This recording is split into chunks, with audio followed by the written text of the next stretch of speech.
One of the most important aspects to managing systemic sclerosis and Raynaud's phenomenon is to identify which patients with Raynaud's phenomenon are likely to progress to a systemic connective tissue disease such as scleroderma.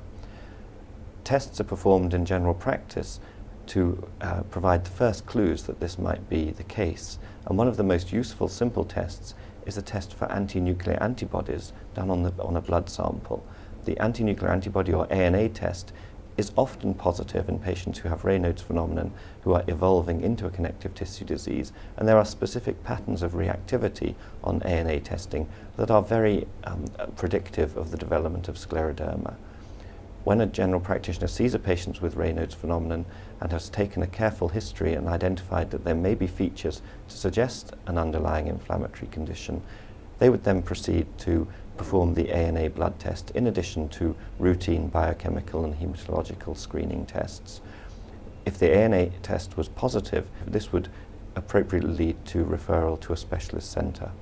Often the blood tests that have been performed by the general practitioner are done again to determine whether there's been a change from baseline values, but also to perform additional blood tests. In particular, it is often possible in a scleroderma centre to perform specific ANA tests that help us to identify the subset of scleroderma that a patient is likely to develop, and also the complications that might develop over time, helping us to predict how these patients should be followed up and treated.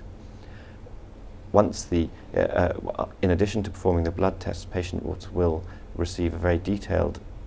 physical examination to help to determine whether there are complications of the scleroderma at this early stage, and particularly focusing on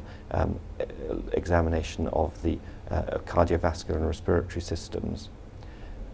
The patient will then progress to have tests to look in more detail at their vascular function, and these tests include nail-filled capillaroscopy and infrared thermography. Nail-filled capillaroscopy allows us to look for signs of damage in the small blood vessels around the fingertips, and this is something that in Raynaud's phenomenon is very predictive of progression to a connective tissue disease, and in an established connective tissue disease allows us to determine the severity of the vascular damage.